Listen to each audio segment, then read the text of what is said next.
Hello friends, Metro, I am Arvind Komal this side, Senior Tax Associate. I am in income tax practice for last 20 years.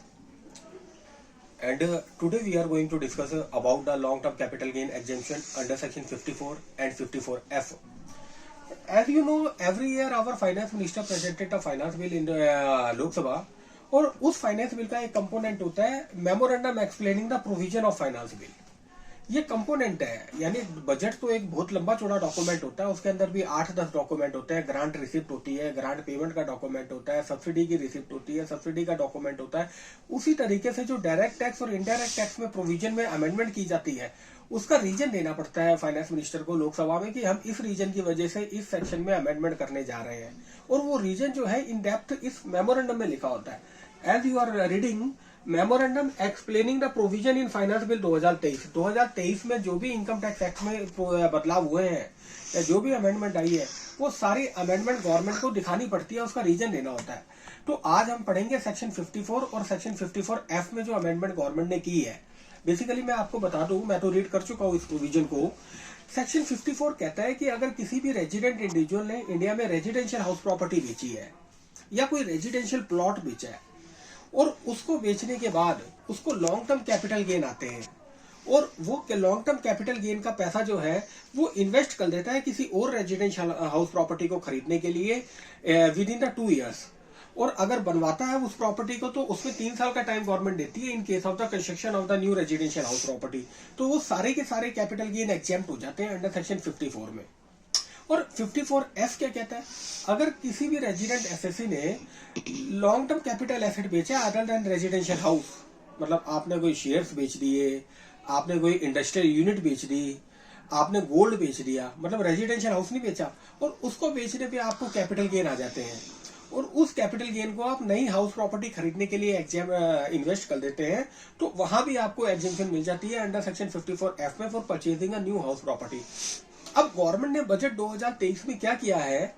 By this budget government ने high net worth individual को target किया है.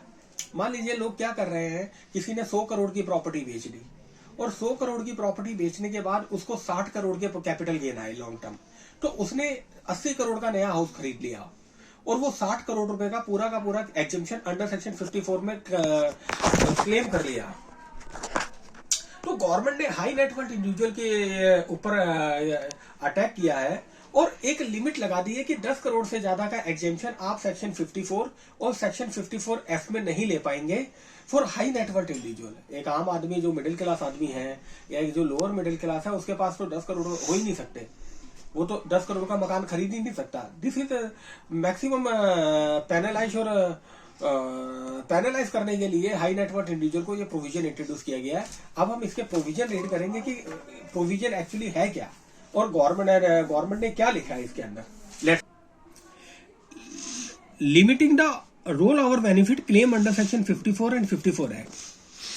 The existing provision of section 54 and 54F of the Income Tax Act allow deduction on capital gain arising from transfer of long-term capital asset if an assessee within a period of the 1 year before or 2 years after the date on which the transfer took place purchase any residential property in India, or within a period of the 3 years after that date constructed any residential property in India. India में कहीं भी आप खरीद सकते हो और कहीं भी बना सकते हो. For section 54 of the Act, the deduction is available on long-term capital gain arising from transfer of residential house if capital gain is reinvested in a residential house. Section 54 में रेजिडेंशियल हाउस आपने बेचा हो और नया residential house खरीदा हो. In section 54 act the deduction is available on the long term capital gain arising from transfer of any long term capital asset except residential house. 54F ये कहता है कि कोई भी आपने कैपिटल बेचा है लेकिन वो रेजिडेंशियल हाउस नहीं होना चाहिए if the net consideration is री invested in A residential house. The primary objective of section 54 and 54F of the Act was to mitigate the acute shortage of housing and to give impetus to housing building activity. However, it has been observed that claim of huge deduction by high net worth SSE.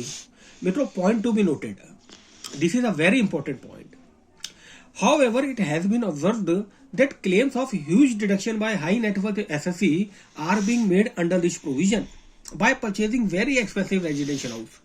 It is defeating the very purpose of this section. ये finance minister बोल रही है कि बहुत से जो high net worth individual है वो इस सेक्शन का बेनिफिट उठा रहे हैं और महंगे हाउस खरीद रहे हैं, जिससे इस सेक्शन का पर्पस डिफीट हो जाता है। In order to prevent this, it is proposed to impose a limit on the maximum deduction that can be claimed by SSC under section 54 and 54 F2 rupees 10 crore rupees. अब government ने कहा कि हम ये propose करने जा रहे हैं, एक लिमिट लगाने जा रहे हैं, जो मैक्सिमम डिडक्शन आप क्लेम करोगे वो 10 करोड़ से ज्यादा की नहीं होगी। It has been provided that if the cost of new asset purchase is more than rupees 10 crore rupees, the cost of such asset shall deem to be 10 crore rupees. मान लीजिए आपने 50 करोड़ का मकान खरीदा, तो गवर्नमेंट उसकी 50 करोड़ वैल्यू नहीं मारेगी, डीम टू बी मान लेगी कि 10 करोड़ रुपए से ज्यादा की वैल्यू आपने खरीदी ही नहीं। This will limit the deduction under the 2 section of 10 crore rupees. कहता है दोनों सेक्शन में हमने लिमिट लगा दी है 10 करोड़ रुपए की। Consequently the provision of subsection 2 of section 54 and subsection 4 of section 54F that deals with the deposit in the capital gain account scheme have also been amended।